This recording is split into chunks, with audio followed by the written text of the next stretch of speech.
Hello and welcome to Portfolio Matters. We are back after a couple of weeks away on holiday, and we have a lot of data to get through today, so best get on with it. But before we do, Richard will read the disclaimer. Thank you, Keith. Everything discussed during the Portfolio Matters podcast is for informational purposes only and should not be considered as investment advice. Listeners should be aware that we will be discussing securities that we own or have a financial interest in. Please do your own research or consult a professional investment advisor before making any decisions regarding topics mentioned on the show. A full disclaimer can be found at the end. Keith, what do we have this week? Well, we have a packed show this week because we've got 3 weeks worth of macroeconomic data to get through. But first of all, the news. Well, I've been reading quite a lot about electric vehicles over the last few weeks while I've been away. And it appears that although growth in EVs will continue, it will largely be dominated by Chinese companies. And in the West, the growth rate of EVs appears to have peaked. So Hertz is going to sell around 20,000 of its electric vehicles from its fleet, including Teslas, and replace them with internal combustion engine cars, in part because of higher repair costs, but also because demand just hasn't appeared. In China, 80% of EVs sold are by Chinese car manufacturers, and they have a much faster development cycle. So they produce new car models every 3 years, as opposed to every 6 years for Western manufacturers. So their cars are better and cheaper. And that has negative implications for Western car manufacturers everywhere, in that it looks like China could well dominate EV production worldwide, with negative implications for all the Western car brands. Elsewhere, tensions continue in the Middle East. The US and UK have been bombing the Houthi rebels in Yemen. They, in turn, have been sending out drones to attack anything in sight, setting a British registered oil tanker ablaze earlier in the week. That means that trade flows through the Red Sea have fallen sharply and shipping is disrupted. We also had the Bank of England, the ECB, and the Fed meetings this week. They all left rates unchanged. Jerome Powell stated that a March rate cut was not his base case scenario. So we are expecting interest rate cuts later in the year, but not yet. The S&P 500 has hit an all-time high. After the close last night, both Meta and Amazon reported strong earnings, sending their share prices up. Apple disappointed. Elsewhere, China Evergrande has been forced into insolvency by a court in Hong Kong. So the Chinese property crisis continues. And we've been warning all year about the dangers to American banks from the crisis in office space in the US. And this week, New York Community Bank Corp revealed it had taken very large losses on its commercial real estate loans, and its shares fell 50%. Some charts. So the Goldman Sachs are forecasting 5 rate cuts this year, so that by the end of the year, interest rates in the US are around 4%, and they're expecting them to bottom in the range of 3.25 to 3.5% this cycle. Inflation is falling in the US, and that means real interest rates are rising. Will that slow the economy? Everyone is expecting a soft landing. So this is the latest probabilities for the Fed rates after the Fed meeting. And you can see that there's now a 63% chance the Fed does not cut in March. That was previously lower. So previously the market was expecting about a 50% chance they'd leave rate unchanged. And global shipping is in trouble. So there's drought in Panama, and this is the throughput for the Panama Canal, which is very poor. And this is throughput through the Suez Canal, which is very poor. Now, disruption to shipping will affect goods prices, but shipping is only around 1.5% of the cost of a good imported from China. So if shipping rates double, it will have a marginal effect on goods prices. The commentary I've read says that current disruption to shipping could add between 0.1% and 0.2% at worst to global inflation. And this is New York Community Bancorp. After it announced big losses on its CRE loans, its shares fell 50%. We have been warning ever since the failure of Signature Bank last year that financial crises of this sort bubble away in the background because nobody wants to talk about them until they have to. And that's exactly what's happened with New York Community Bancorp. Other small regional banks will be suffering similar losses. And you can see that regional banks' share price performance is highly correlated with performance of REITs, property REITs. And this is last night, so after hours, the shares of both Meta and Amazon leapt after they announced strong earnings. But returning to banks, reminder, the BTFP, the Bank Term Funding Program, expires on the 11th of March. And currently, a lot of large US banks are borrowing cheaply from the BTFP and then lending to the Fed and gaining around 60 basis points in free money. So it's going to be interesting to see what the Fed does. It needs to support regional banks, but the BTFP is badly designed and is being exploited by the solvent banks to make free money at the Fed's expense, essentially. And on to this week's economic data. Now, before we get going, slight change. So Richard and I were walking with friends who are also viewers of the podcast, and they said that they would appreciate a few more summaries. So I'm going to briefly summarize the latest economic data each week before we go through it. Now, so in the UK, the economy is stagnant, but there are signs that it is bottoming and activity beginning to recover. Inflation showed an unexpected uptick in December, but the medium-term trend is still disinflation. But the labor market continues to cool and consumer spending has been very poor. In the EU, the economy is in borderline recession with no signs of recovery. In the US, the economy is strong and frankly strengthening, but inflation and wage growth are falling. The only sign of weakness in the US economy is the labor market, which continues to cool. China is opaque and difficult to read, but it's growing at around 5%, despite indifferent PMIs, and the housing market continues to be a drag on the economy. And on to the UK. Richard. Thank you, Keith. So UK CPI month on month was worse than projected, up 0.4% for December. Yeah. So in the box, we've got the description of what it is that has caused inflation to move, and I think have a read of that. It's quite interesting. I won't read it out, but I think the general point here is that the downtrend that we've had for a number of months has, for the first time, actually, even only slightly ticked up.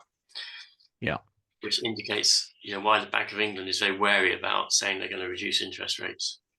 And UK core CPI month on month 0.6%, which actually is pretty high, worse than expectations. And annualized, that's about 8%. Yeah, that's a terrible number. Really shocking. Now, part of the reason that UK inflation missed expectations is the rise in tobacco prices, which is the result of tax rises. But still, it's a bad number. So I just think this is so ironic. I mean, I think Rishi Sunak is disingenuous. He's a politician, but I think he is very disingenuous. And at the time inflation was starting to build up, he said we couldn't have tax cuts because it was inflationary. Now we have a tax rise that's inflationary. I mean, it's just the degree of deceit coming out from our political class is absolutely extraordinary. And the problem is they try and manage on the basis of the deceit that they promulgate. Right. Shut up, Richard. UK core CPI year on year, 5.1%, and slightly worse than expectations, but 5% core CPI is not good. No, not good. And RPI year on year, 5.2%, slightly up on expectations, but Paris possibly showing signs of leveling out at this sort of level. It's not good. The UK has not solved the inflation problem. Food inflation is continuing to fall. Of course, food inflation is subjected to worldwide pressures, not just UK economic situation. And service inflation is sticking pretty high at 6%, and that isn't good either. And you can see services, that dark line, which is significantly above, for example, goods inflation. We should also point out, though, Richard, that UK inflation is still falling faster than the Bank of England had been predicting in August. So, we are still in disinflation. But, as we know, 1 month doesn't signify much. I mean, November, the inflation numbers were much better than expected. And then in December, they're much worse, Yeah, very true. So these are the contributions to change in annual CPI. Obviously, as Keith pointed out, alcohol, tobacco, but the tax rise is inflationary on this occasion. Food and non-alcoholic beverages the biggest contribution to the disinflation. And here we have truflation, which actually has remained flat since the beginning of this year, and is around about 2.9%. Yeah, so this really would seem to contradict the ONS figures.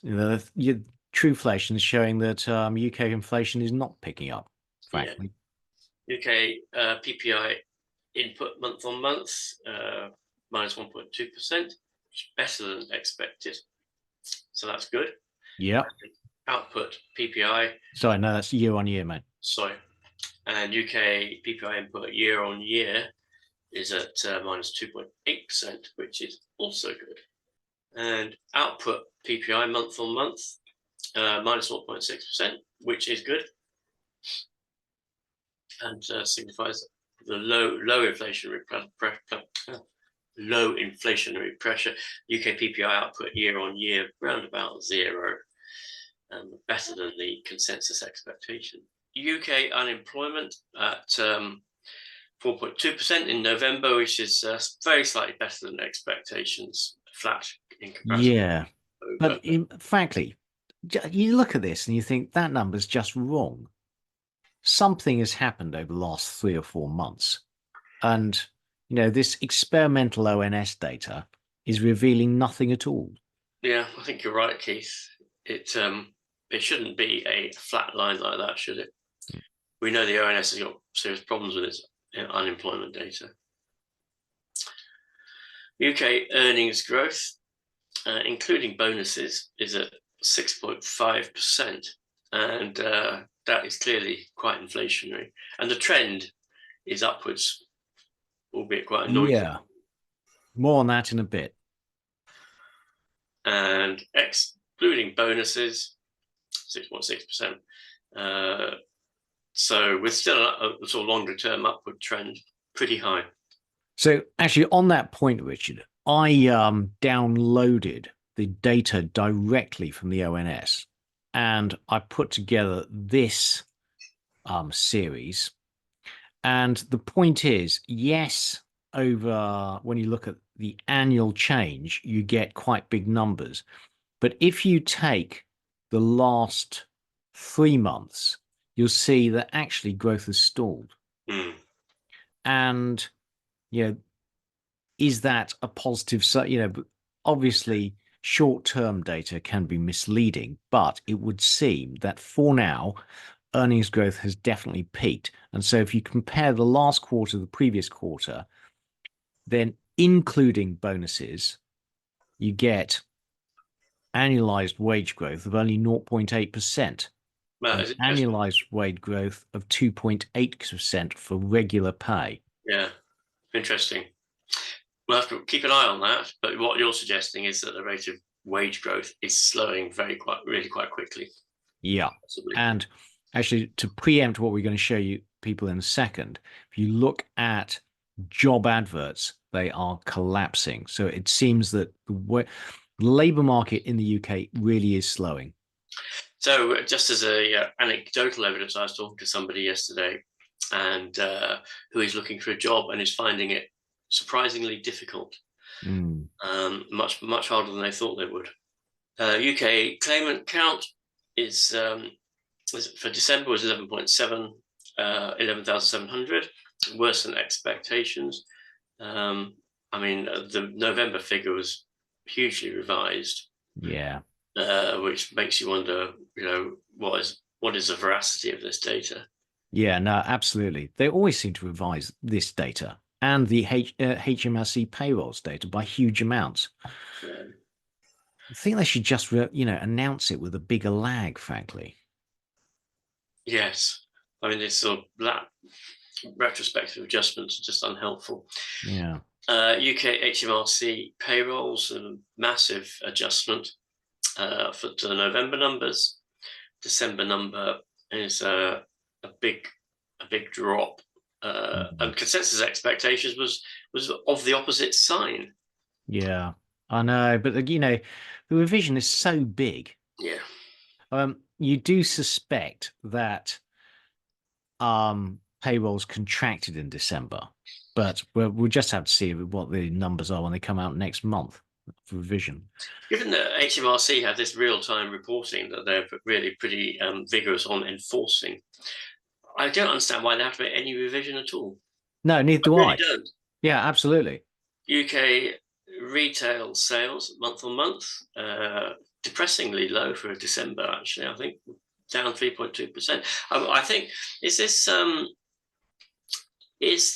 oh, there's a box there that explains all of the changes which you can have a read of, but there's a significant number of factors have gone into it. Well, the thing is, I thought 3.2 was an absolutely shocking number. That's a sort of annual recessionary number. If Mm. for 1 month for sales to fall by 3.2%, as you'll see in the bot, sales at department stores fell 7% month on month. Now, what I think part of what's happening is the growth of Black Friday in November. So Mm. people are buying their Christmas gifts early. But you have to think that UK consumers are pulling their horns in. Yeah, I agree. And inevitably, when we've had inflation up to 15% and and the rate of pay increase, roughly speaking, has been 5 to 6%. There's a big gap Mm, there in discretionary income yeah. and interest rates, mortgage payments going up very significantly, and that, of course, is still running through the economy, isn't it? As people's Yes. fixed rate mortgages drop off. Yeah. UK, and will continue to run through the economy for a number of years. UK retail sales year on year down 2.4%, significantly worse than expectations, and I would say significantly worse than you would expect in a normal December. Mm, UK S&P Global Manufacturing PMI still below 50, mm. better than expected, but not good. And the services PMI, 50 in the mid 50s, really, and that is positive. Yeah. Surprisingly strong, actually. And that's the composite, which is in the low 50s, as you would expect. So the UK CBI business confidence is worse than expected and is below zero. They spent a lot of the last year below zero, has to be Mm. said. Industrial trends, new orders is really not. I mean, it seems to be that chart seems to oscillate, roughly speaking, between -20 and plus 10 when it's, in normal circumstances. But -20, below -20 is poor.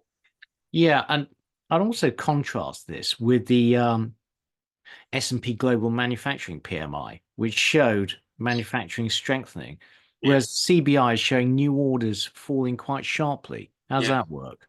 Yeah. More contradictory data.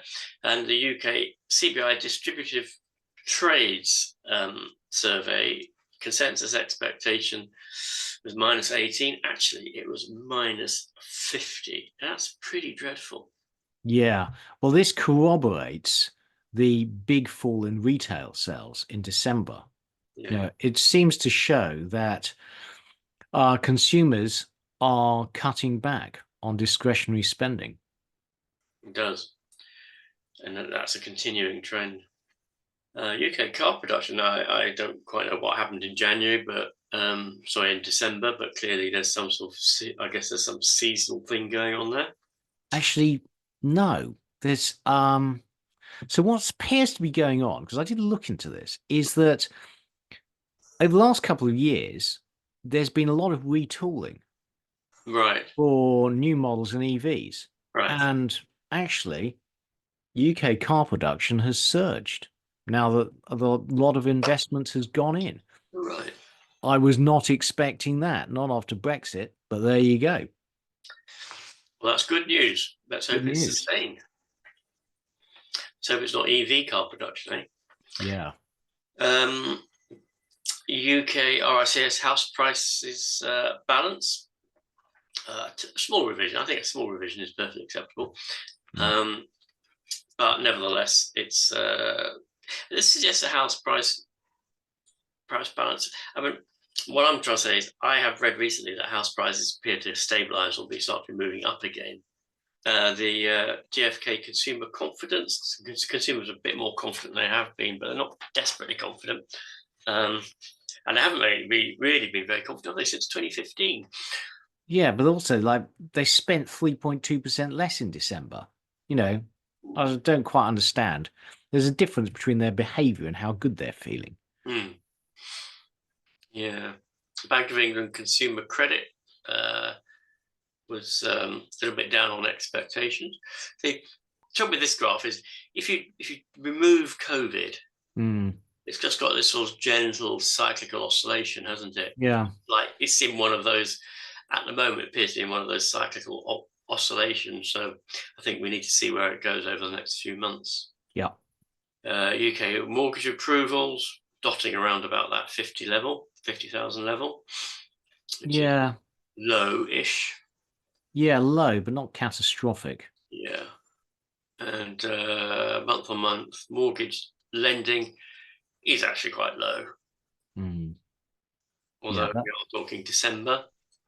And UK net lending to individuals is on a declining path. Net lending heading down towards zero, which is sort of suggests people tightening their belts. UK M4 money supply is sort of stabilized at this very large number. Yeah. Which is like 3 times what it was at the beginning of the century. But that's because of sound fiscal management by the government, by the way, if you're wondering. The public sector borrowing requirement is, I'd say, jolly good, wouldn't you? We're vastly ahead of expectations. That's got to be positive. Don't worry, Richard. Jeremy Hunt will fix that with a few tax cuts, get it right back up. Keith, Jeremy Hunt knows what he's doing. I think your disparaging comments are inappropriate. Yeah, and he does know what he's doing. Actually, this is a family show. I won't say what he's doing. And this is a sad news. Actually, UK bankruptcies pretty high. I mean, there's a question of how many have been holding on by the skin of their teeth since COVID, and I think that's a degree of it. But also, we've got clearly there was a bit of an economic slowdown going on in certain sectors. And I think the entertainment sector is being particularly, hospitality entertainment sector is particularly badly hit. And Yeah. Bad news for the British economy. The UK house prices index monthly is up 0.7% in January. Yeah, your point about, house prices stabilizing actually grew 0.7%. I mean, we've talked about this before, but I do wonder how much of this is substitution. Yeah. So the fact that high value houses continue to be sold and cheaper ones, the activity's dropped off. So, if you take the average of the house price sold, Yeah. then it artificially rises. Because that seems a big number to me. It's a sort of ascertainment bias, isn't it? Exactly. Hmm. And year on year, the house price index, with the caveat of Keith's comment, is at about 0. And the Citigroup Economics Price Index is showing something. I'm not quite sure what. Well, it shows that the UK economy actually continues to surprise to the downside. So Keith and I just, for those of you who haven't come across this discussion before, we differ in terms of our view of the utility of this chart. I think it's interesting to show it. I find it really hard to interpret. Keith is always on the nail with what it's telling us. This is the jobs postings on Indeed, and they are continuing to fall from actually for the past 2 years. They've been on this, maybe for the past year and a bit, they've been on this slow, almost inexorable downtrend following a large pickup after COVID. Yeah, and they're now below pre-pandemic levels. And note there was a sharp drop in December, and there's been no recovery in January. So, contrary to all the other data that seems to show the UK economy actually stabilizing and maybe picking up, the jobs market would seem to be continuing to deteriorate. So the average number of vacancies is falling, and advertised salaries it's tricky to tell exactly where it's going, isn't it? But it's not leaping ahead. No, it's not leaping ahead. This is odd, frankly. You have to think there's going to be some sectorial bias or something in this wage number, because we know from the ONS that wages have actually continued to rise. Yeah. But I thought the trend in vacancies was very interesting. Again, corroborating the data from Indeed that actually there's been quite a sharp slowdown in job postings in the last couple of months. And also, we have read that, I think Hayes have struggled with their recruitment revenues. I think I read a few weeks ago. Yeah. So, summary, UK CPI hot in December, and core CPI 0.6% month on month, which is much too high.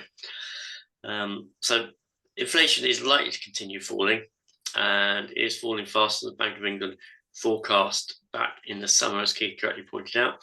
UK earnings growth, wage growth appears to be slowing as well. The PMIs show the UK economy appears to have bottomed, and activity in the services and manufacturing sectors are strengthening. UK retail sales fell sharply, and this can just continued weakness in January. And I do think we have to continue to bear in mind, the impact of people moving off fixed rate mortgages to a new rate is still continuing throughout the economy. Yes, absolutely. Big effect. So where is the UK economy? It may have bottomed, but the labour market is weakening, which suggests that the economy may have further to fall. Yes, I agree with that. Yeah. Thank you, Richard. Okay, and on to the EU. So we had EU CPI numbers out for January, and they were slightly better than expected, coming in at minus 0.4% month on month. That is a very good number. And that meant that annual CPI came in on expectations at 2.8%. Inflation in the Eurozone is doing much better than inflation in the UK and is rapidly converging on the 2% target. Core CPI still way too high, slightly missing expectations, but heading in the right direction at 3.3%. And that is despite astonishingly tight labour markets in the EU, which the remained at pretty much their all-time low, 6.4%. Now, there is a big difference between the core and the periphery. So unemployment is rising in the core in Germany and in France, but Italy and some of the periphery countries, they are showing surprising economic strength. So you remember a few years ago, there's all this concern about the pigs, Portugal, Italy, Ireland, and Greece, and how they were the weakest members of the Eurozone and a danger to its financial stability. Well, now they are the countries that are growing, whereas the core is showing weakness. Quarter on quarter in Q4, the EU economy beat expectations by being flat. Expectations were that it would shrink by 0.1%, and therefore the EU has avoided a technical recession in the second half of 2023. And year on year, the economy grew by a pathetic 0.1% in Q4, but again, better than expectations. Consumer inflation expectations continue to fall, falling sharply, and that is great news for the ECB. And that was for November. Industrial production in November continued to shrink in line with expectations, down 0.3%. Year on year, EU industrial production fell by an enormous 6.8%, well below expectations and a very bad number. Moving on to the PMIs, well, the manufacturing PMI showed quite a sharp bounce, much better than expectations, to a still dreadful 46.6. So the EU manufacturing sector remains in recession. The services sector was disappointing. It weakened to 48.4, below expectations and down on December. So in the UK, we've seen that the services sector was strengthening. In the EU, it's continuing to deteriorate. And that meant the composite also missed expectations, coming in at 47.9, slightly up on December. But the EU remains in recession, doing much worse than the UK. EU consumer confidence fell in January. Industrial sentiment improved slightly, but missed expectations, and that's a bad number. Economic expectations fell slightly in line with expectations. Consumer inflation expectations actually rose, but that is still quite a low number. Selling price expectations also ticked up, but again, that's also quite a low number. Loans to non-financial corporations rose, and actually that is a sign of increased confidence in the EU, and we'll show you some data later that confirms that loan growth in the EU is picking up. Loans to households, however, continues to fall 0.3% year on year. Money supply ticking up. If inflation is a monetary phenomenon, then the return of money supply growth is not a good sign, not when combined with falling economic activity. The Citigroup Economic Surprise Index actually has recovered a long way in the EU. Perhaps the EU economy is no longer surprising to the downside. Now, we were talking earlier about the weakness of the core, and this is a chart of industrial production in Germany, and it peaked in 2017, i.e., a long time before either the pandemic or the war in Russia, the war between Russia and Ukraine, and hence the spike in energy prices. And perhaps the Germany is now in structural decline. And so, it has problems. So in summary, well, it seems that the EU economy is currently stagnating with little sign of recovery. Inflation is falling slowly, but the labour market remains tight. Now, Christine Lagarde, in her press conference, was saying that the trouble is that only around 40% of the wages have been renegotiated within the current window. So that a lot of wage negotiations have yet to occur, and the ECB cannot be confident that wage inflation is under control until they see further signs that the coming wage negotiations are reasonable. So hence, the ECB is not going to cut rates yet. And on to the US, Richard.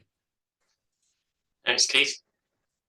So US GDP quarter on quarter, annualized 3.3% growth, which was better than expected, and better than Keith and I expected as well. Yeah, the US economy, you're just astonishing, just keeps on growing. Yeah. US GDP sales on quarter annualized 2.2%, again better than expected. And consumer spending quarter on quarter annualized 2.8%, which was better than expected. So all looking pretty strong there. Labour productivity quarter on quarter growth of 3.2%. The UK could do with a bit of that. Yeah. And unit labour costs, actually, the quarter on quarter growth in annualized unit labour costs is very low, just 0.5%.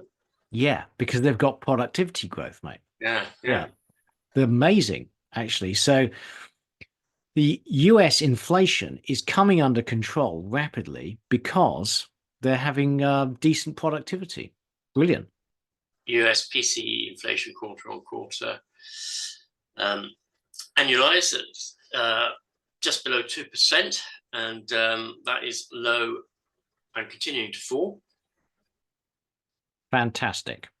And core PCE inflation quarter on quarter annualized 2%, which is obviously the target. Yes. It seems that inflation in the US really is coming under control and rapidly approaching the US's, the Fed's target. Yeah. And PCE inflation year on year 2.6%. So you can see that's had this really steep drop from that figure of 7%. So these are the monthly figures, I should say, rather the quarterly ones. And US core PCE inflation month on month, 0.2%. So slightly more than the last couple of months, but still low.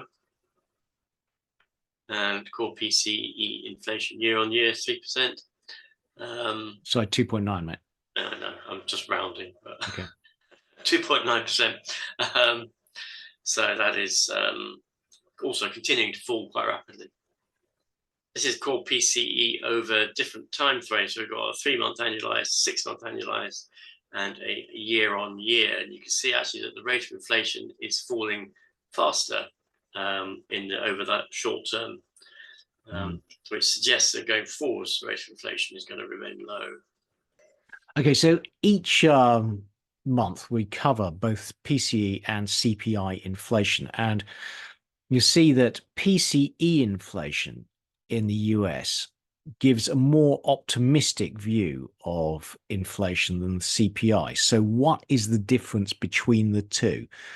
Okay, so CPI is calculated by the Bureau of Labor Statistics, the BLS, and PCE is calculated by the Bureau of Economic Analysis, the BEA, and the Fed prefers PCE to CPI, which it monitors. So the differences between CPI and PCE are that the index weightings of CPI are changed only every 6 months, whereas for PCE, they're changed every 3 months. And so PCE may be better at capturing substitution effects, whereby consumers will switch from buying more expensive goods to similar, cheaper goods.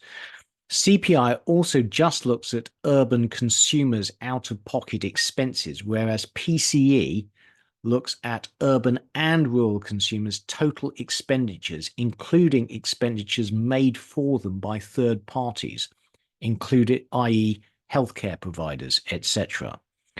And CPI is calculated using consumer expenditure data from consumers. PCE is calculated from the National Income and Accounts personal consumption data, which comes from businesses. The weight of shelter and energy is much lower in PCE. And here is the top weightings for both PCE and CPI. And you can see CPI has this 33% weighting in shelter, whereas it's only 16% in PCE.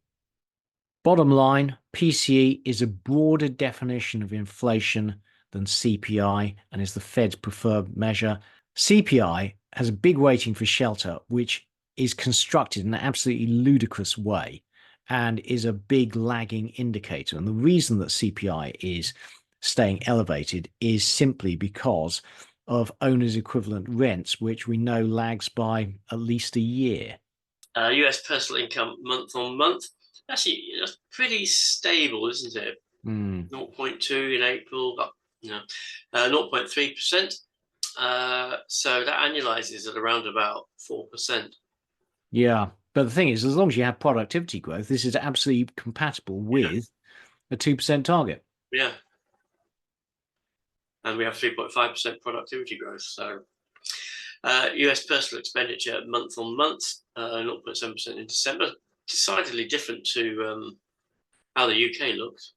0.7% is a strong number and actually more than income growth. So the US consumers continue to spend more than they earn. US employment cost index quarter on quarter, which is actually falling quite fast, and it was a little bit better than expected. And US PPI monthly, minus 0.1%, so that's disinflationary. Yep, good news.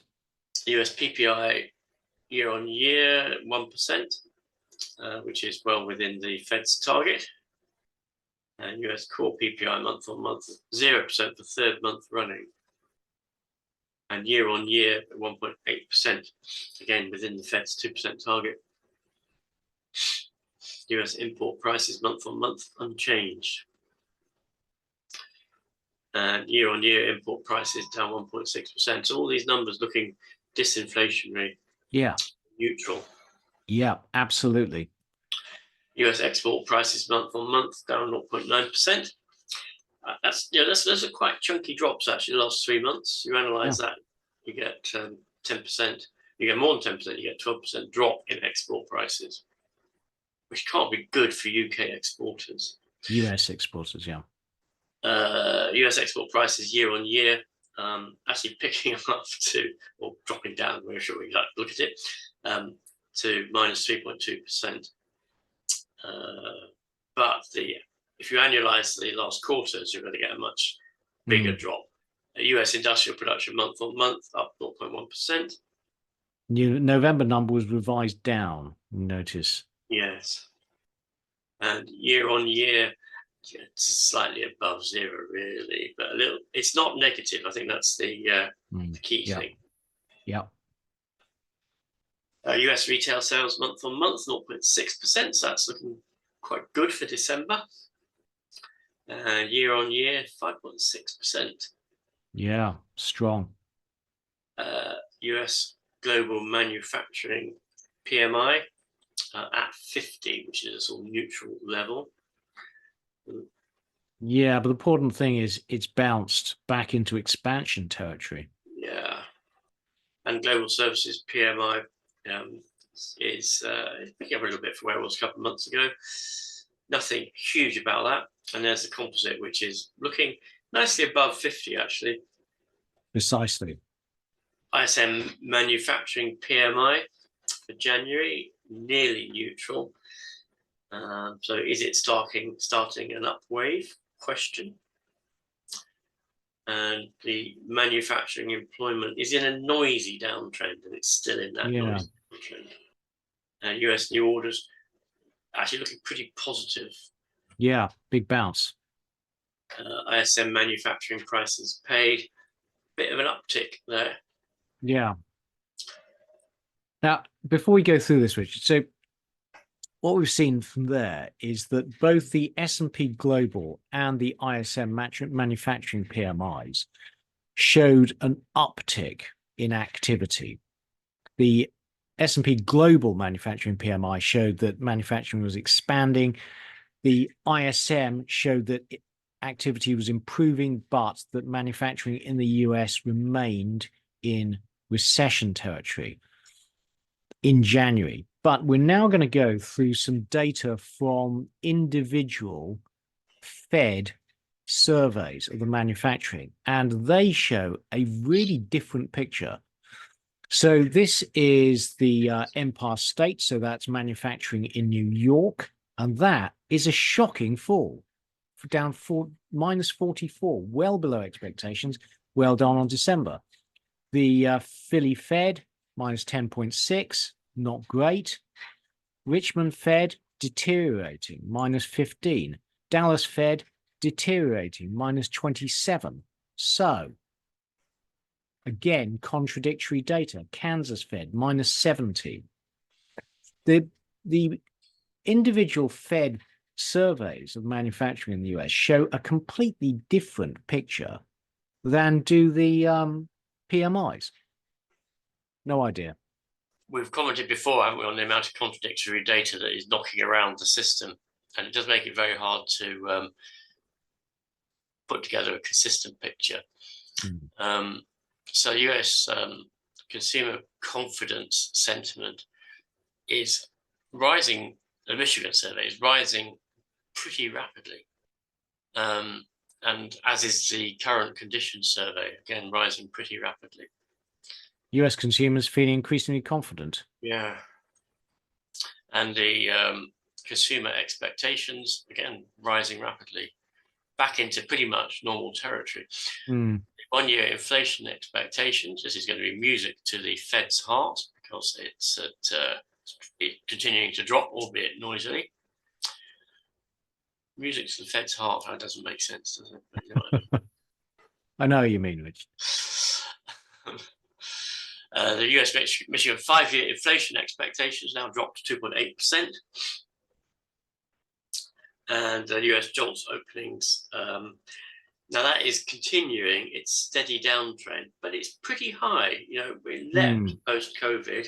It's still well above the pre-COVID level. And if you sort of extrapolate that line pre-COVID, it's around about on the line, maybe a little bit below it. Yeah, I'm suspicious of this number. We'll show you the Indeed data in a bit, and it shows a big decline in December. Then we have the US jobs quits rate, and that is falling quite fast, which suggests people are really not feeling that comfortable in moving jobs. Yeah, and that's below pre-pandemic levels. Yeah.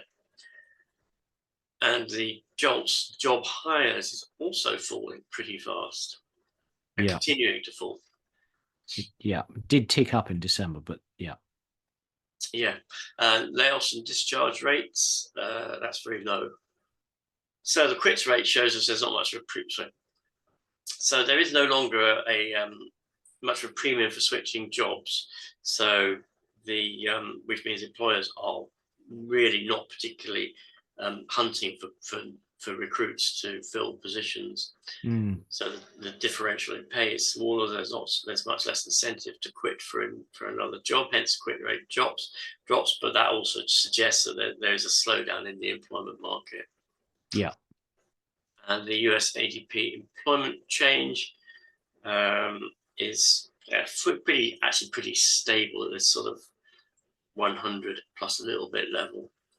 The challenger jobs cuts is actually, I mean, it's sort of okay-ish, isn't it? It's not indicating a huge problem, but it's significantly higher than it was in 2020, the period of 2022.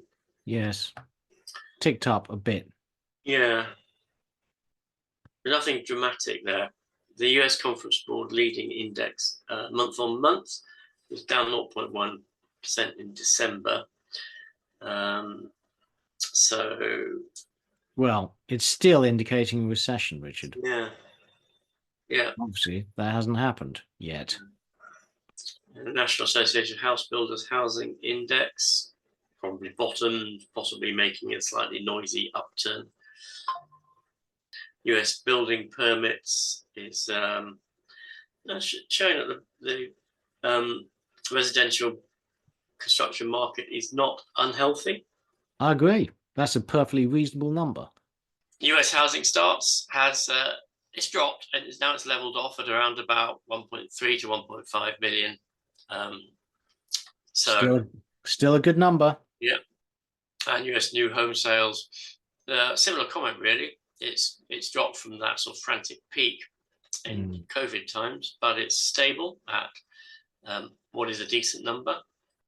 Case-Shiller House Price Index month on month showing the first drop in a year, and year on year it has, however, jumped back up to 5.4%, and that is significant house price inflation. Red Book retail sales, I mean, wouldn't Jeremy Hunt just die for that number? Yeah. US economy is astonishingly strong. The 30-year mortgage rate is it's dropping. It's quite noisy at this level, isn't it? It has been very unnoisy for a long time, really, but it's quite noisy, so it's hard to know where it's going to go from here. And the mortgage market index is still sort of on its knees. Yep. This is a bit contradictory with some of the other data we've just seen. US initial jobless claims moving up, but they're not at a particularly alarming level. Yep. And continuing jobless claims moving up. I mean, is there an uptrend there? I think we might know in the next couple of months whether we've got an uptrend forming. And the Dallas Fed weekly economic GDP estimate, which is the light blue wiggly number, is at line even, is 1.7% this week, 2.4% last week. Still nicely positive. Yeah. This is an economic surprise index graph, which Keith will interpret for us. Well, it's gone back up. It was briefly showed weakness, but now it's not, saying that US economic data has been surprising to the upside, which I think is true. Surprisingly. So I just can't resist that pun, I'm sorry. Every week, oh God, there he goes. Atlanta Fed GDP now for quarter one is showing a weird-looking line at 45 degrees at between 3 and 4%. Yeah, so there's a big difference between the Dallas Fed, which is estimating current GDP at running about 1.7%, down over the last few weeks, and the Atlanta Fed, which shows US GDP strengthening to an astonishing 4.2%. And here we have the Indeed jobs postings for the US, which is showing continuous decline. Yeah, if the US economy is so strong, how come job postings are continuing to decline? We've got the non-farm payrolls for January out later today. Let's hope they shed some light on what's going on. Yeah. What's this showing us, Keith? Well, this is the fiscal deficits of various countries, and it shows that the green dots are the US over the coming years, and it will be running a much bigger deficit than every other country. The UK is not great, but the US is just totally out of control. And this is when the economy is doing well. What happens when they have a recession? Can't carry on like this. No. So, summary, US GDP continues to defy our expectations. Quarter four GDP 3.3%, and quarter one GDP estimated to be 4.2%, which is pretty magnificent. And notice that big that 3.5% increase in productivity that we've had. So it's non-inflationary. Yeah. Consumers feeling more positive, expecting a soft landing. Inflation, labour costs falling, retail sales strong, PMIs rising, so working pretty healthy. So the US economy is continuing to show resilience. Economic activity seems to be strengthening. Soft landing may have been achieved. I think we need a few more months' data before we can be sure of that, but it's looking that way at the moment. The only sign of weakness is the labour market, where we've got some indications that the labour market is weakening. And non-farm payrolls, as Keith sets out later today, will reveal where the latest job position is. Okay, thank you, Richard. On to China. Okay, so we had GDP growth quarter on quarter in China for Q4 was 1%, which was in line with expectations, down on Q3. Year on year, running at 5.2%, slightly lower than expectations, but still a very good number. Fixed asset investment has been in long-term decline and came in at 3% year on year. So China is not attempting to stimulate its economy with massive fixed asset investment as it did in the past. Industrial production rising strongly at 6.8%, better than expectations. Retail sales missed expectations, 7.4% year on year. That's still a big number. Unemployment rate, though, ticked up to 5.1%. There is always a question of how much we can trust these statistics. House prices continuing to fall by 0.4% year on year in December. Does anyone believe this? Reminder, the private survey by the FT of estate agents in Beijing showed that they thought house prices had fallen by 15%, if my memory serves me well. Foreign direct investment into China has been falling year on year, down 8% in the year to December. We now have manufacturing surveys. The National Bureau of Statistics survey for manufacturing came in at 49.2, up slightly on December, but still in contraction territory. The non-manufacturing sector ticked up to 50.7 in January, slightly better than December and above expectations. The composite came in at 50.9. So, according to the National Bureau of Statistics, the Chinese economy is weak but strengthening slightly. We had the Caixin private manufacturing PMI for January, and that came in at 50.8, unchanged from December, slightly better than expectations. The Citigroup Economic Surprise Index for China is falling, down to minus 17.2. So Chinese economy missing expectations. Now, China's local government, we know that they have historically raised a lot of their money from land sales. And now that the Chinese property sector is in trouble, so presumably are their finances, and they have a lot of bonds to refinance in the coming year. Reminder, China is already a very highly leveraged economy, and that leverage continues to grow. And the People's Bank of China's response to the current malaise in the Chinese economy is more lending, so adding to that debt burden. And so they are pushing money into preferred sectors. Notice green projects. So, as always, there's a huge caveat over how much we can rely on Chinese data. Although the PMIs are around 50, showing that the Chinese economy is stagnating, it actually continues to grow at around target of 5%, according to the official numbers. But unemployment is rising. Reminder that they stopped producing youth unemployment numbers because the numbers looked so bad.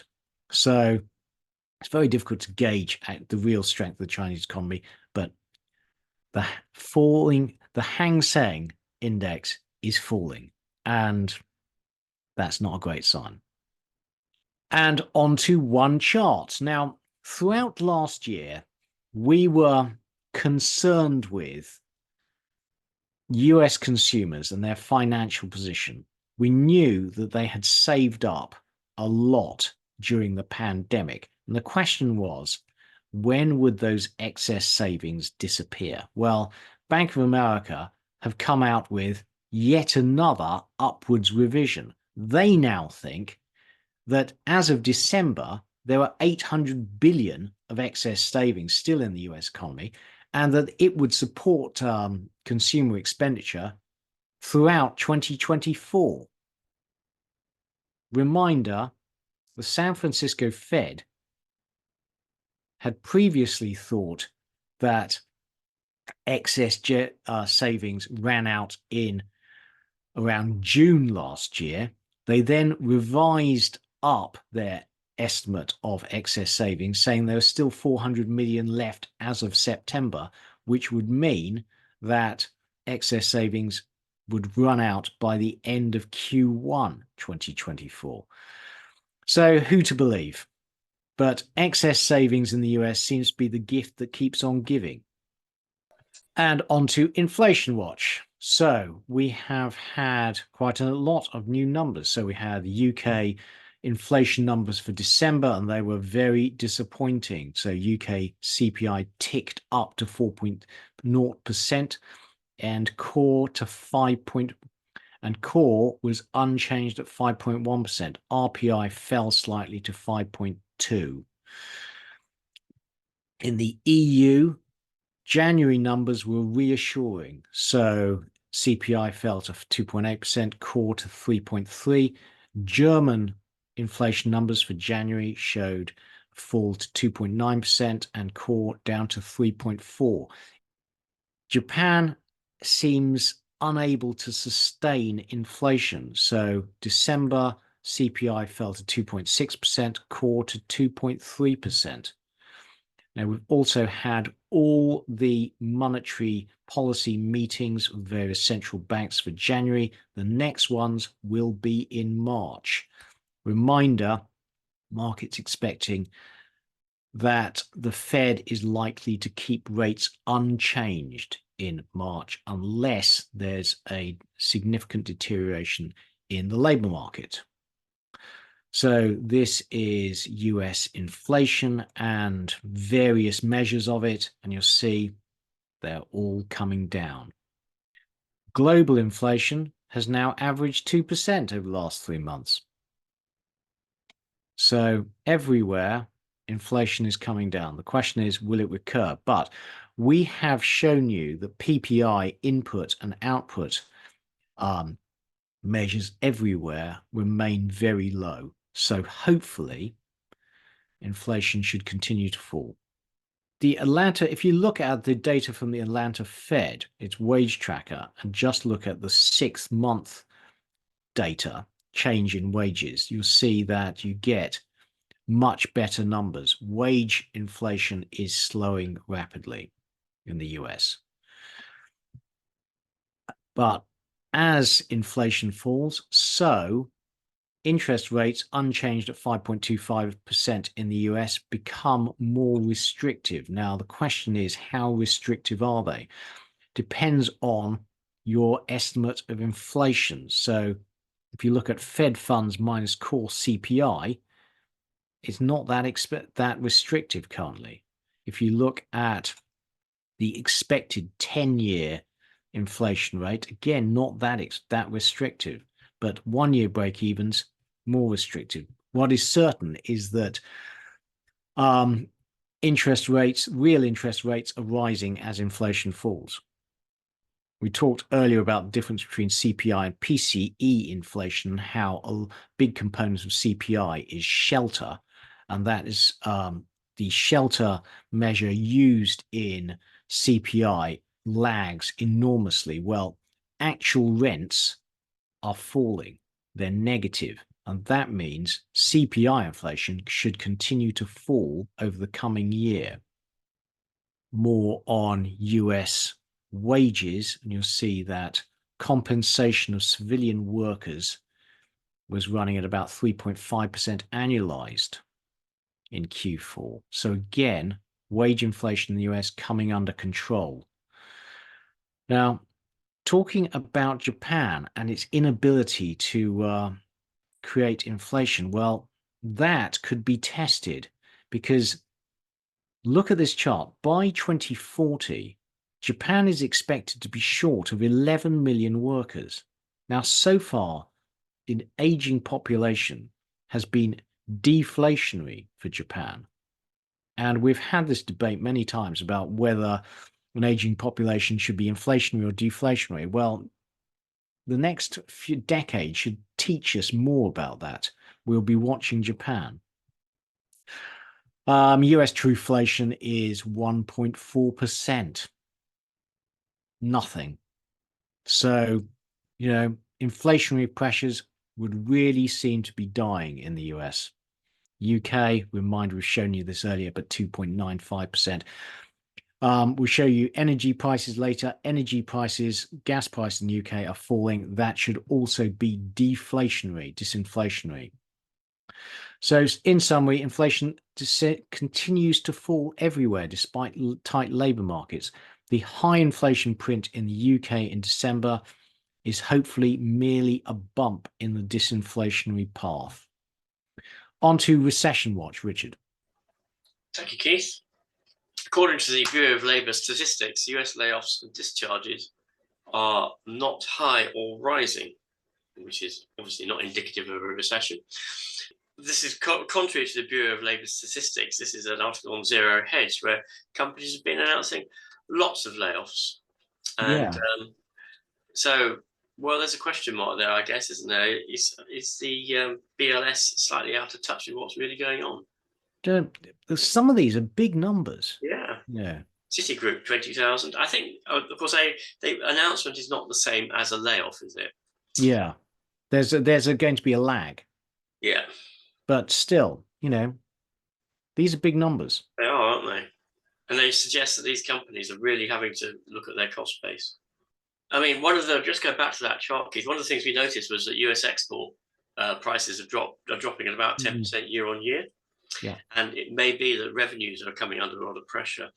That's right. Now, we're showing you're absolutely spot on, Richard. When we show you later a chart of earnings estimates for the S&P 500, what it shows is that for every company apart from the top 7, the Magnificent 7, there's been a 15% drop in earnings expectations over the last few months.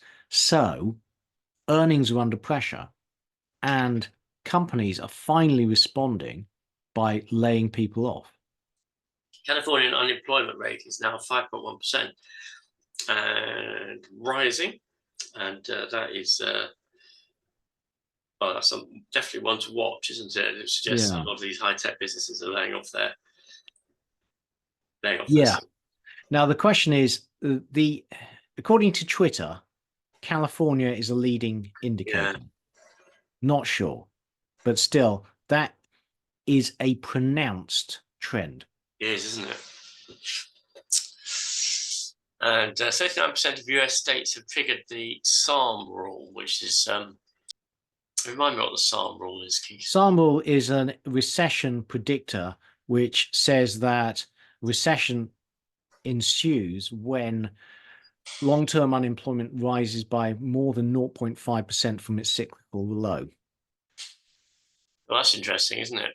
So quite a lot of this data is suggesting that the US hasn't avoided a recession.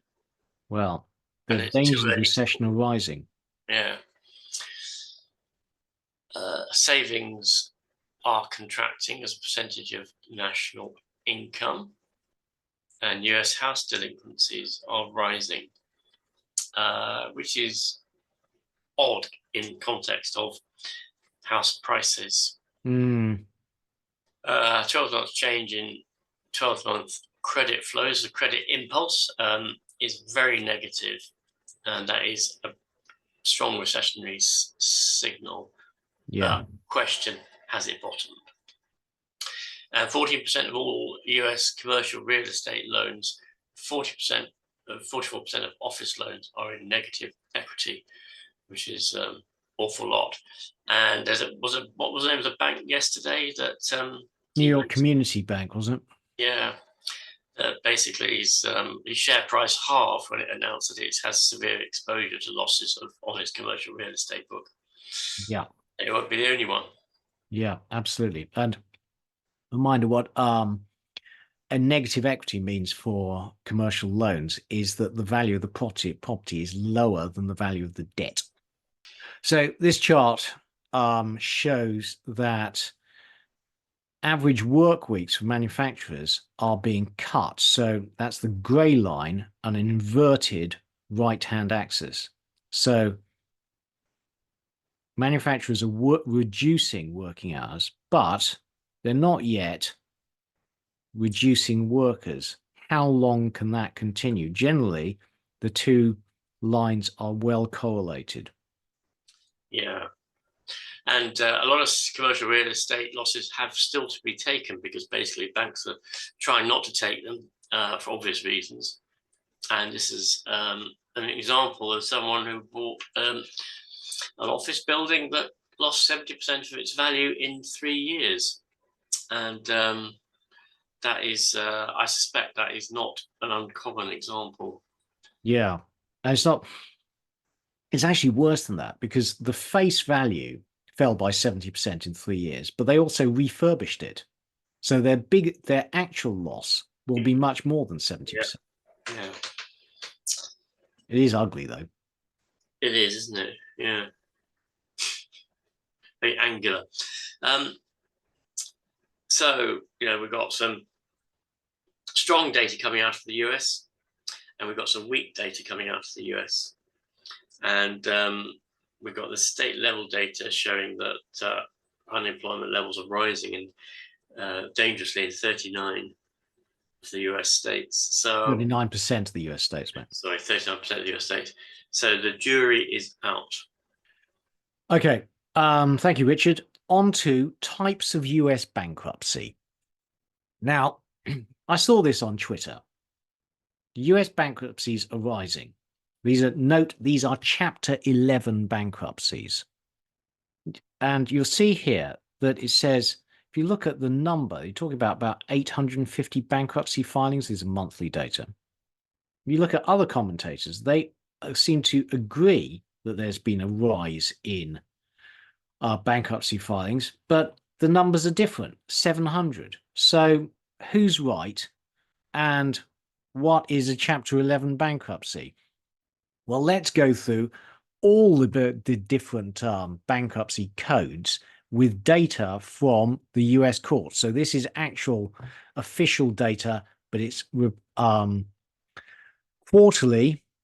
This is for the 12 months ending September the 30th. Okay, so it doesn't include October, November, December.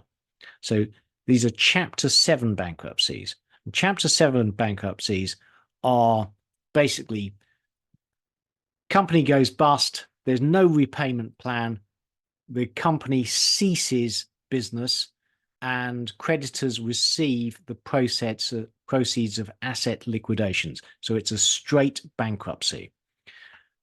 And you'll see here, bankruptcies are actually pretty low. They're much lower than they were in the decades preceding the pandemic, years preceding the pandemic. Okay, Chapter 9. This is for municipalities. And, about average, not elevated. Chapter 11. Now, this is the one we mainly talk about. And this is for US companies that are reorganizing while remaining in business. Okay, so the company continues as going concern, but existing creditors will not receive full payment. And if you look at this, actually not very elevated, about average compared to pre-pandemic levels. And that would seem to contradict the charts we showed you earlier. Chapter 12 is a special form of bankruptcy that applies to farms and fisheries. Again, really low. Chapter 13 is for employees, is for private citizens, and it allows them to retain their property while paying back their debts in over 3 to 5 years. So it's a personal insolvency. Again, actually low. And I thought that the stresses of rising interest rates would cause a spike in personal bankruptcies. You're not seeing that in the data. Chapter 15 is corporate insolvencies involving more than one country, not particularly elevated. So in summary, well, data from the US Court Service seems to show that bankruptcies in the US are not particularly elevated. They're higher than the last couple of years, but low by pre-pandemic standards. Now, the data I've downloaded from the US Court Service does not include the last couple of months, and Variant Perception are saying that there's been a huge spike in the last couple of months. We'll have to wait and see whether that data is corroborated in due course. And on to soft landing watch, Richard. Thank you, Keith.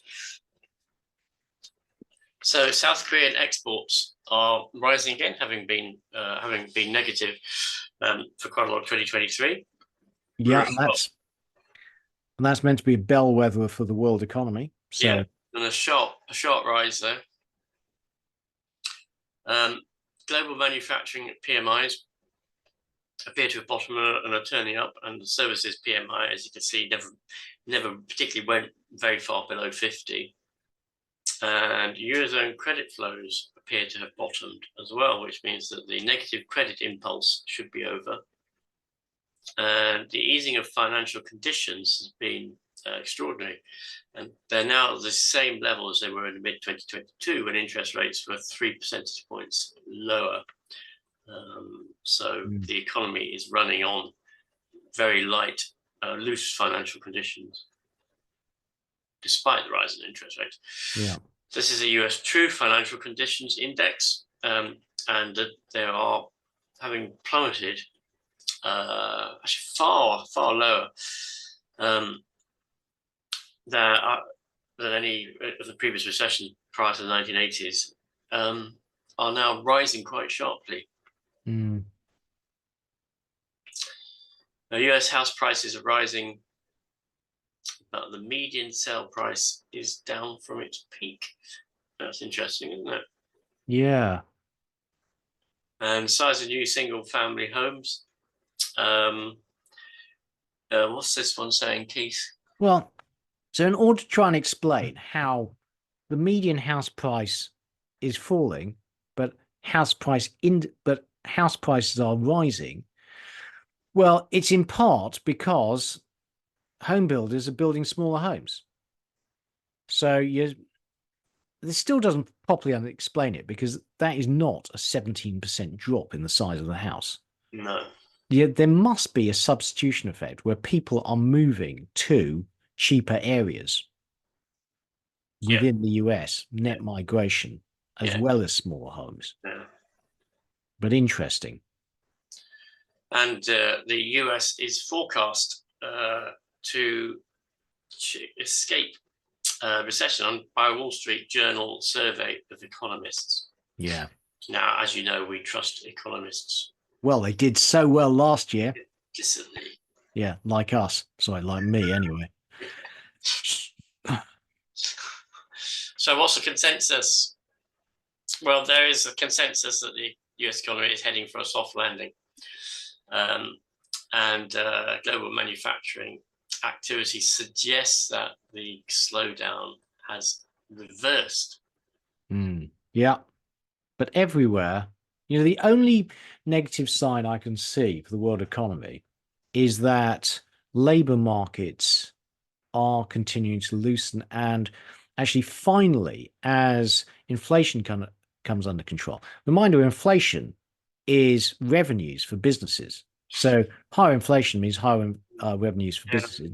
Now inflation is falling. That means business revenues are no longer rising, and the rise in real wages means that businesses' profits are being squeezed, and perhaps finally they're starting to cut employees.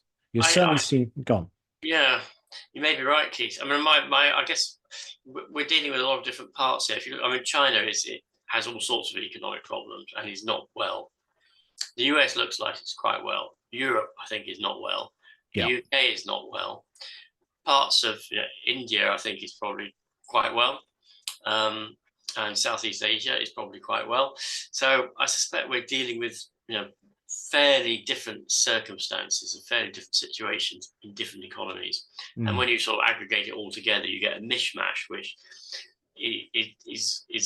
doesn't have any predictive capacity for the individual countries involved.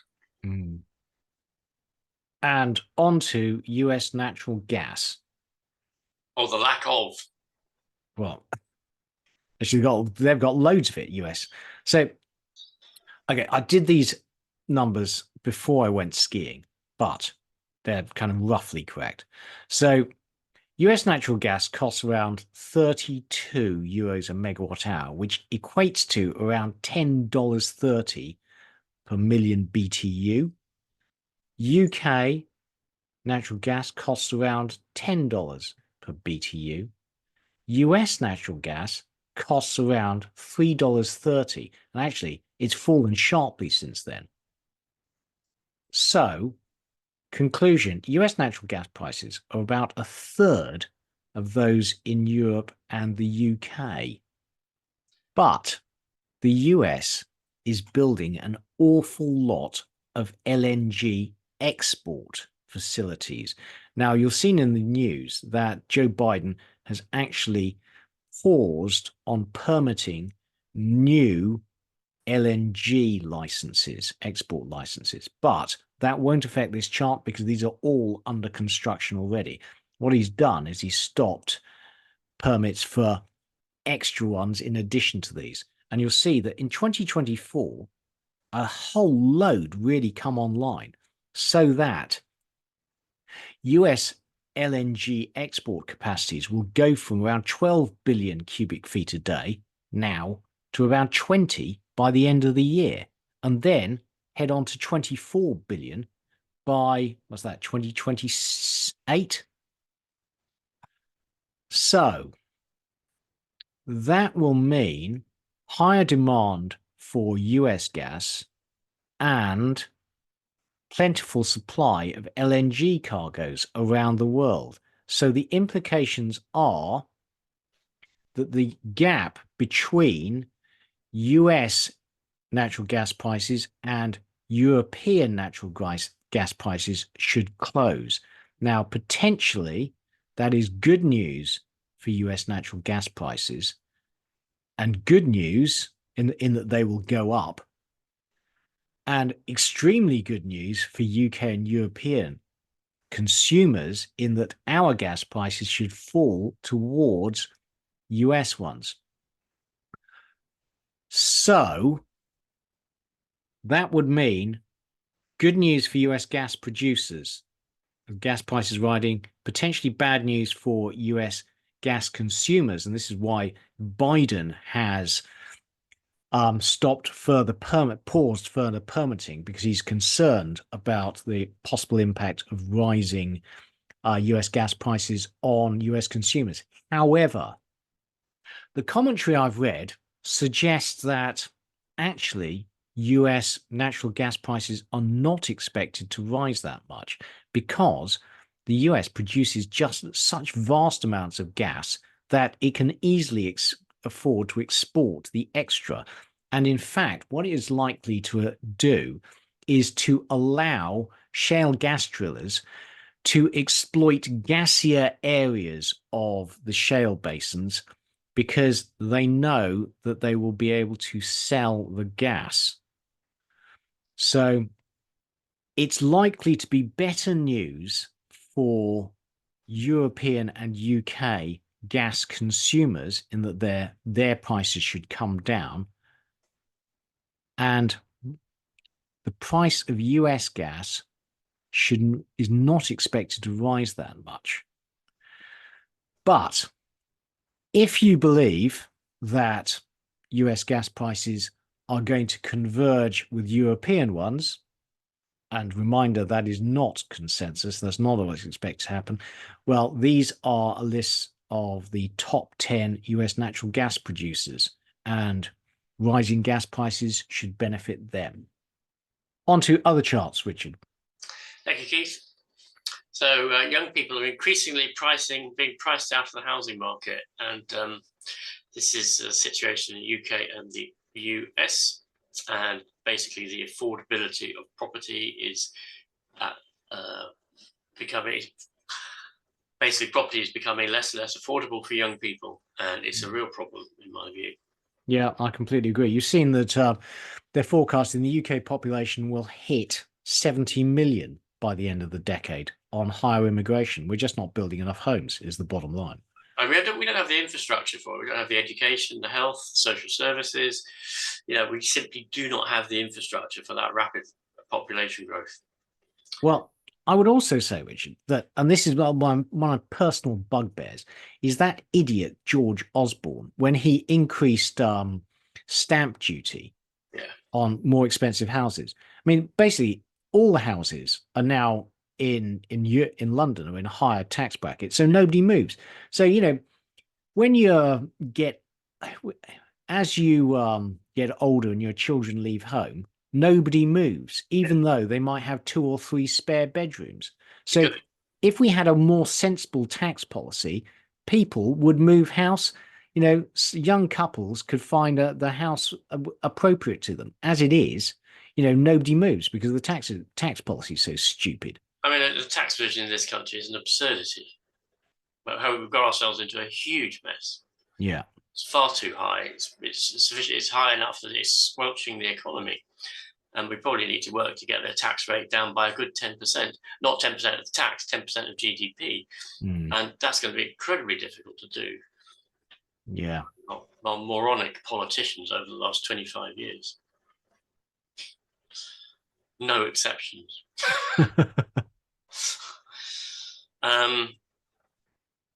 Right. Sorry, my mind was drifting off to Lord Cameron for a moment. But that is not a good place to go, Richard. Offshore wind power is forecast for enormous growth in the coming decades. Look at that. Extraordinary. Yeah. Well, let's see what happens, frankly. The question is, can you integrate all these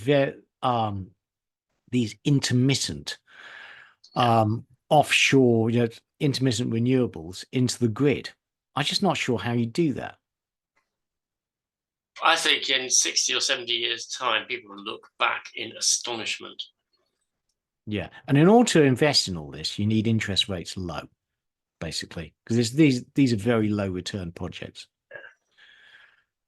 Okay. And on to good news. And good news for middle-aged men everywhere. Jimmy Anderson, our greatest bowler, is 41. And frankly, I thought he'd retire, but he hasn't. And he's back in action this morning. And he's just taken a wicket to add to his other 690. So there you go. Does it say source is the European Central Bank, Keith? I didn't know they follow cricket. Yeah. Well, anyway, shows if you keep yourself in good shape, what you can achieve. Doesn't it just? Yeah. Richard and I are going to the cricket later in the year. And on to equities, Richard. Thank you, Keith. FTSE All World Equity Index looking pretty damn good. That's the technical term, by the way. Yeah. The FTSE All Share is looking slightly less damn good. I had a quick look at it this morning. I mean, it's still stuck at the same level it was at 20 years ago. Admittedly, there have been some dividends, but and the Euro stocks is actually, I would say, surprisingly healthy, given that a lot of the Germany is not in great shape, and I know some of the southern European countries actually do quite well. Yeah, I'm absolutely mystified by this. Europe's in recession, stagnating. How come the US stocks is doing so well? I mean, there's no sign of it, but it's bottoming yet. The S&P 500 is it just hit a new all-time high. I think it did, didn't it? Briefly. It did, yeah. Yeah. And the NASDAQ composite is full of those magnums, whatever they call them. I don't know. Anyway, of course, there were some good results yesterday. I don't know if Facebook had pretty good results, but they said they're going to do a $50 billion buyback, which knocked their price upwards. And Amazon had some very good results, particularly with its web hosting side. So there's the NASDAQ. Yeah, continuing the trends of last year, basically. Yeah. NASDAQ Magnificent 7 shooting up. Yeah. The Russell 2000 down actually 1.3%, down 2.6% year to date, and not reflecting the S&P 500. Yeah. The Hang Seng is like, it's dying, isn't it? 9% year to date drop. Topex, however, is doing well, 7.4% year to date, positive. Yeah.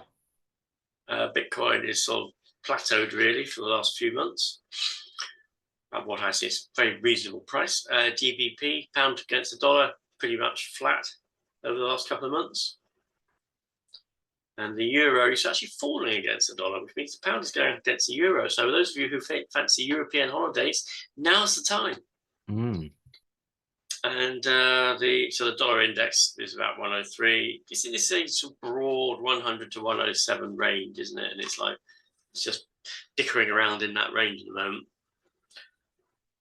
Can't get excited about that. The VIX is still very, very, very, very, very, very low. Yep.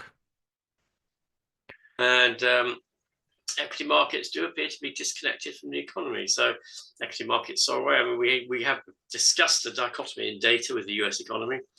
But if you just look at it, job openings, which it does seem to mirror quite accurately up until the last few months, they're going in decidedly different directions now.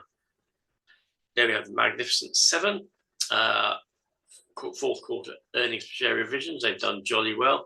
The S&P 500 and the S&P 493. Let's look at the S&P 493. Done particularly badly, minus 15%. In other words, these companies are forecasting significantly reduced earnings over what was previously expected. Yeah. Now, we were talking earlier about the fall in job openings and the number of job cuts. Our companies, we've been forecasting this for ages, that, as their earnings start to come under pressure, that they'll start cutting jobs. Is that finally happening? Yeah. We'll see in the next few months. Yes, exactly. And corporate revenues news flow has turned sharply negative, and which suggests that chief executives, finance directors are concerned that their revenues are dropping, and obviously that happens, their profits will drop, and their share price is likely to drop unless they do a buyback or the multiple increases. So there's some uncertainty there in the 493 of the 500 components of the S&P 500. Tesla. Tesla's still valued at some absurd price, isn't it? But it's missing its revenue forecast due to price cuts and slowing EV sales. It's on a forward price earnings of 57, and its revenue growth in 2023 was 1. Do you remember the what was his name? Jim Slater's price earnings growth ratio? Yeah. Be absolutely stratospheric for this piece of idiocy. Yeah. I just don't understand why, EV sales, actually, I think they're going to be dominated by China. I think, Chinese vehicles are cheaper. Their model development cycle is much faster. Yeah. Tesla's sales are sales growth of 1%. Don't get it. So electric cars are jolly expensive, aren't they? Yeah. if you're looking for a mid-range family car, an electric car is pricey. Yeah. I don't know, Richard. I've no intention of buying one. I run a 2007 Renault Espace, which I intend to keep forever. They do go on forever, don't they, these vehicles these days? Yeah. Good manufacturing quality. They shot themselves in the foot, didn't they? Yes, a good point. The Magnificent Six. Oh, what's happened? Tesla. Tesla. Tesla's no longer magnificent, Keith. No. Well, it's still ridiculously overpriced, but down 25% year to date. Yeah.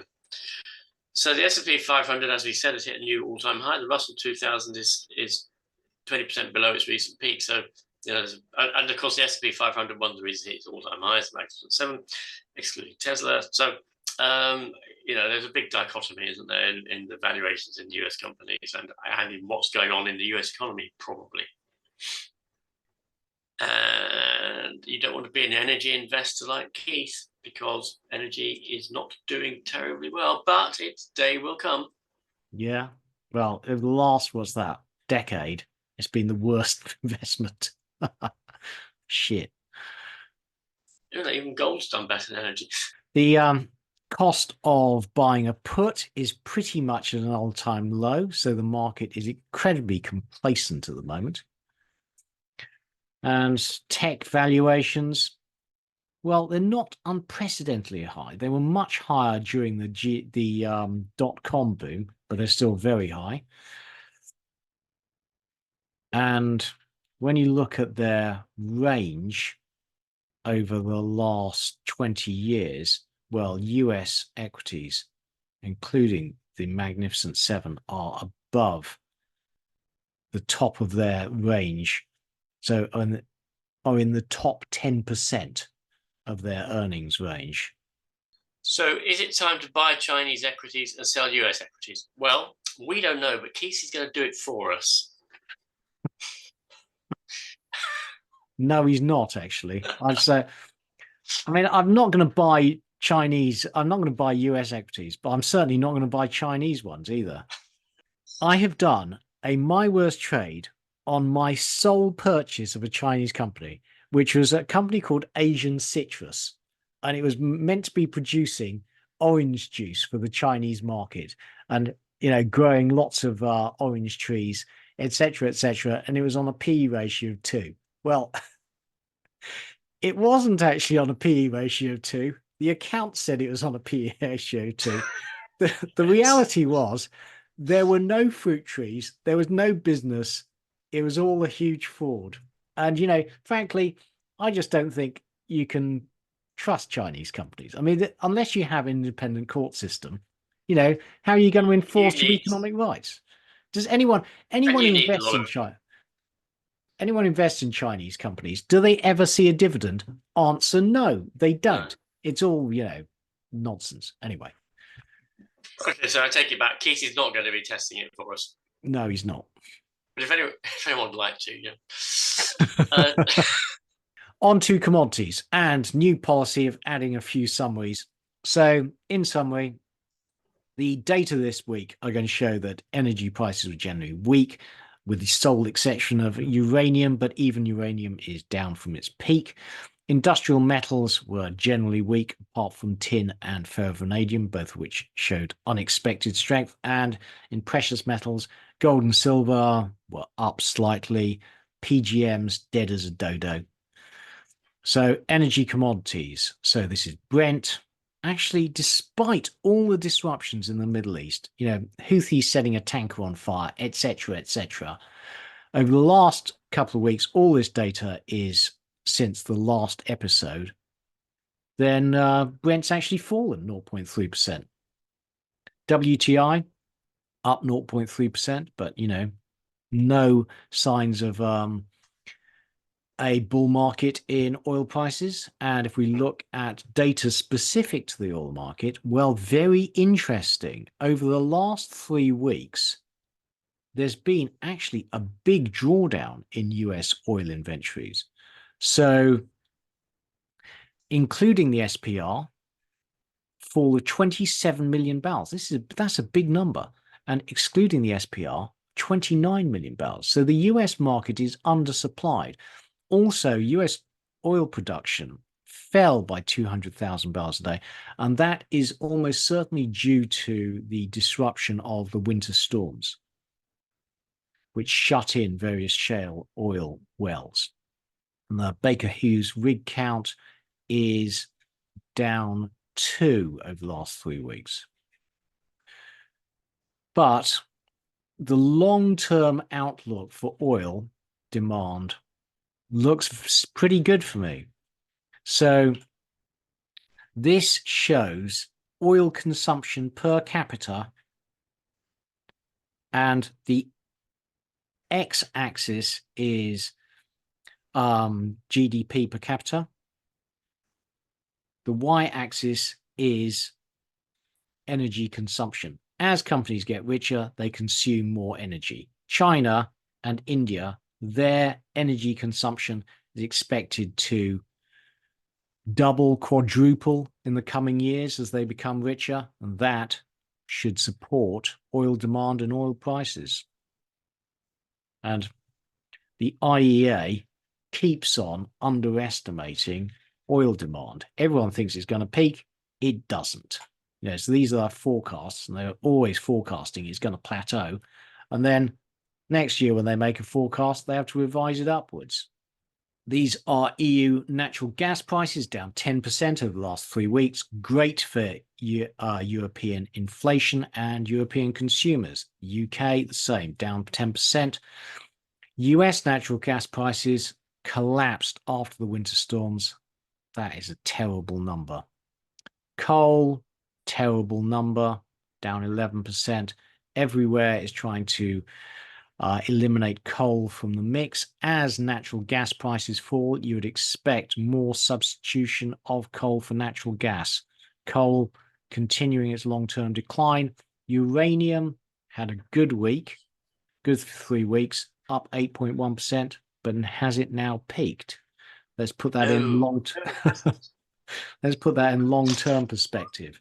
It does have this history of sharp spikes. On to industrial metals, Richard. Well, let's start with uranium, which is becoming an industrial metal.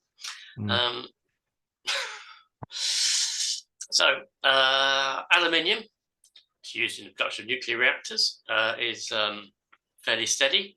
Well, it's down 6% year for the year to date, so it's not fairly steady. I take that back. Well, it was that was a peak at the spike last year. I think you're right. It's kind of steady. Yeah. Cobalt, well, it's used in electric vehicle batteries. Yeah, and in glut, basically. Yes. Yeah. Copper, which is he's going to go into structural deficit at some point. So my view is you need to be invested in some decent copper miners, and you just have to sit tight. Yeah, I agree with that. Years. Chromium, difficult to know what's going on with that, but it's not in a bull market. No. And iron ore, actually it's a reasonable price for the last few months, and it's quite volatile. Lithium is sort of on its knees and isn't showing any signs of getting back up. I think there's a glut of supply now, isn't there? And some of the suppliers are going to have to go off the market, and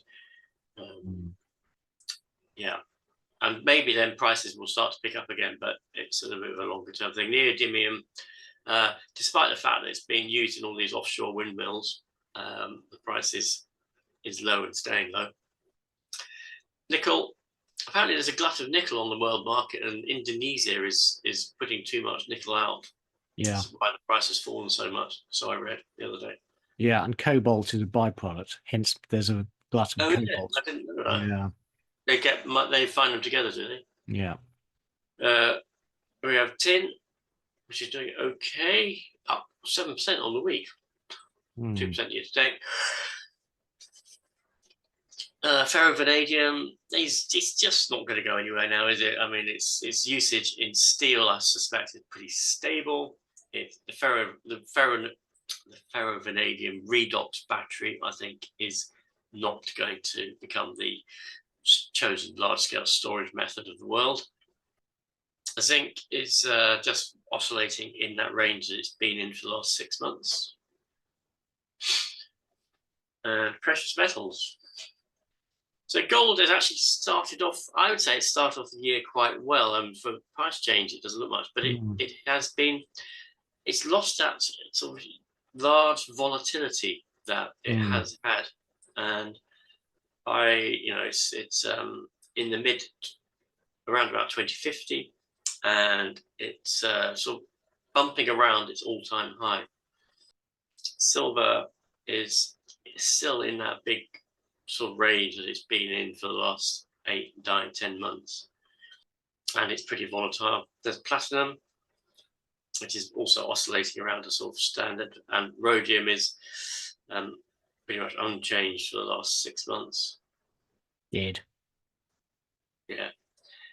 Palladium, which, as we've discussed before, is used in exhaust catalysts, so maybe it'll have a bit of a resurgence if more internal combustion engines vehicles, but it's not.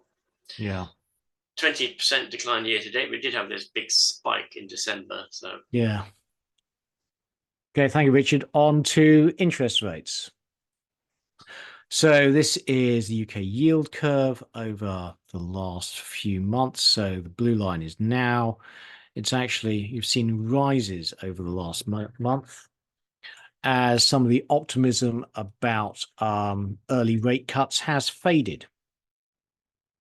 The US, actually, the US, there's been a big divergence in UK and US bond yields. So you see that now medium-term UK bond yields are substantially higher than US ones. And that is despite the fact the US is running this idiotic fiscal deficit. So despite that, the bond market is more confident in US inflation than it is in UK inflation. They're charging more to lend to the UK. Markets are saying that they expect interest rates in the US to bottom at around 3.25%, actually 3.4%. And so because the strength of the US economy means that currently markets are not forecasting that US interest rates will return to what the Fed thinks is the neutral rate, 2.5%.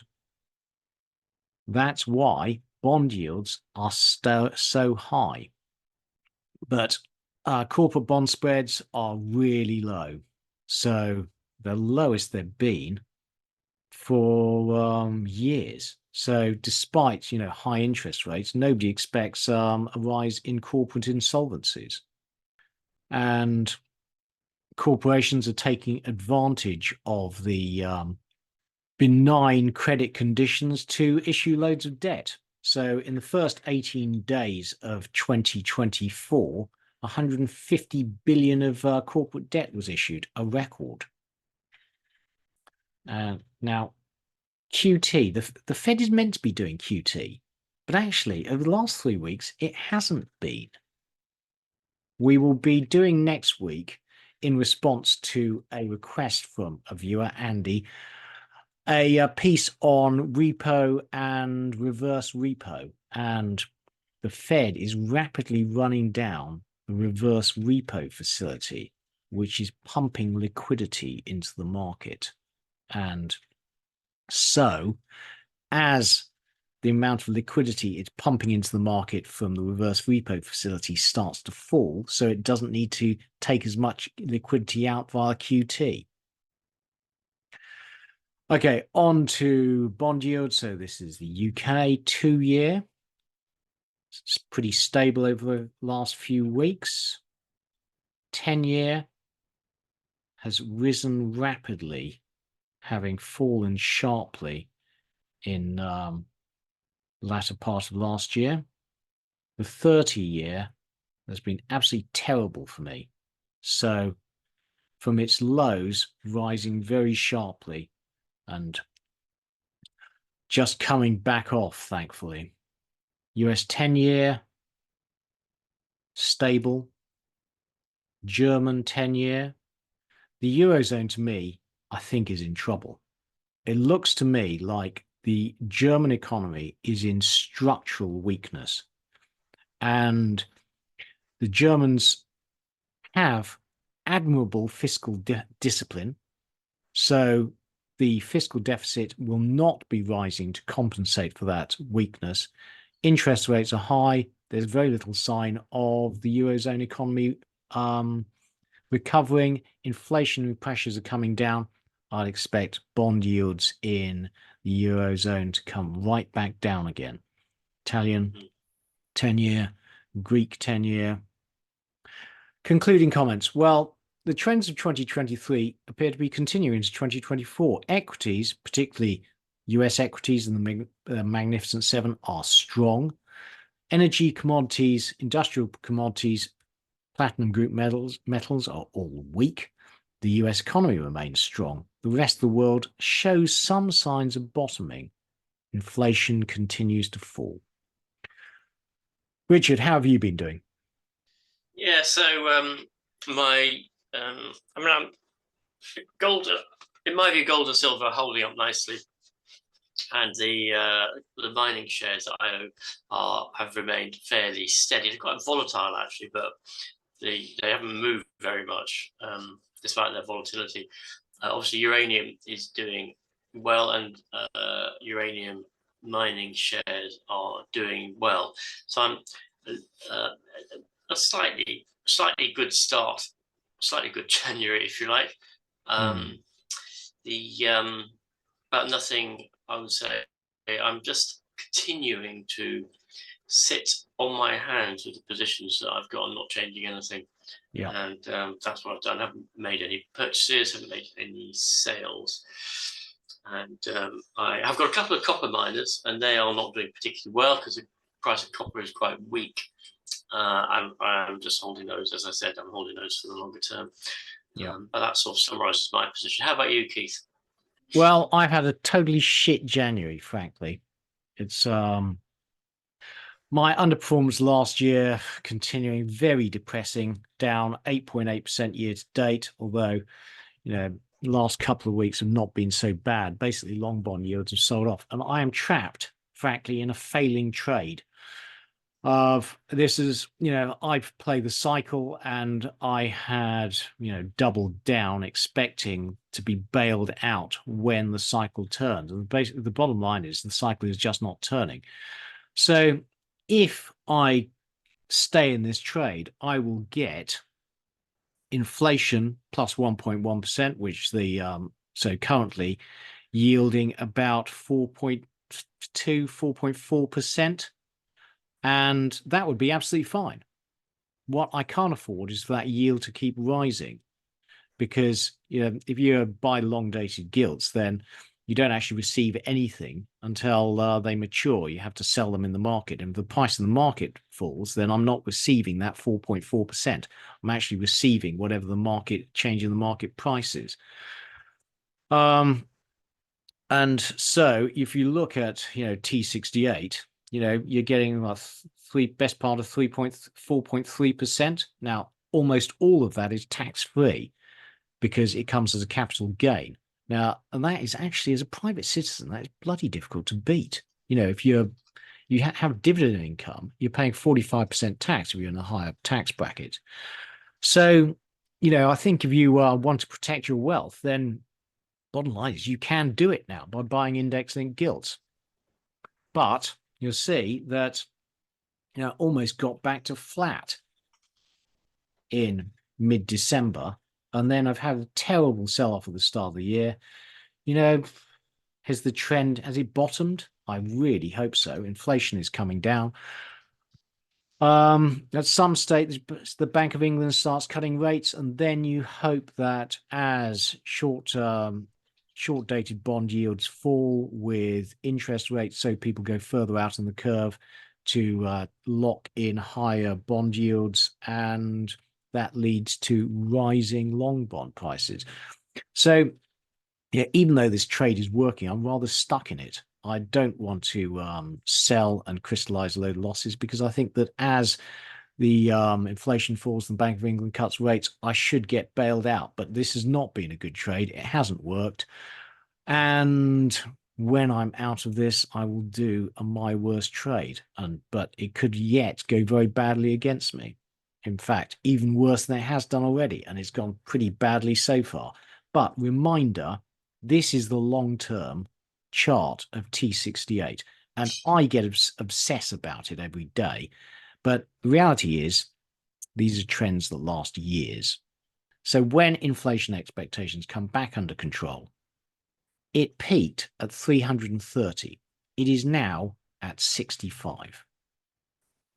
I would hope it heads back to 100. Back in 2014, it was at 105. Since then, there's a lot of duration has come out of it, 10 years worth. So if we go back to the yields of 10 years ago, you'd expect it to hit something like 110. And I don't think that much has changed in the world, frankly. Let's see. But I'm hopeful that I will escape from this disastrous trade with not too bad a loss and maybe a profit. But right now, not looking very clever, not feeling very clever, frankly.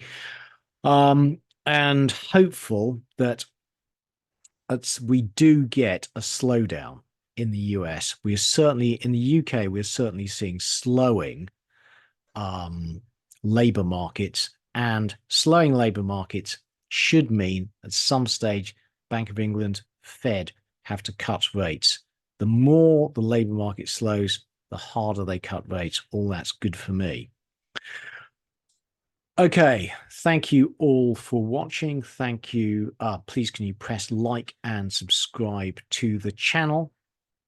We are back now for a good few weeks, so normal service will be resuming. In the meantime, it is goodbye from Richard Wheater. And it's goodbye from Keith Jordan. Goodbye. Full disclaimer. The material and information contained in this podcast is for information and entertainment purposes only, and should not be relied upon for making a business, legal, or any other decision. We may own or have a financial interest in any securities mentioned. Listeners should conduct their own research or consult a professional investment advisor before making any decisions regarding topics mentioned on the show. Whilst we endeavour to ensure that the information presented on the show is correct, we make no representations or warranties of any kind, express or implied, with respect to the podcast and website, or to any information, products, services, or related graphics discussed or presented in the podcast or website. Any reliance you place on such material is strictly at your own risk. You are solely responsible for the investment decisions you make. We will not be responsible for any errors or omissions in the podcast or website, including in articles or postings, for hyperlinks embedded in messages, or for any results obtained from the use of such information.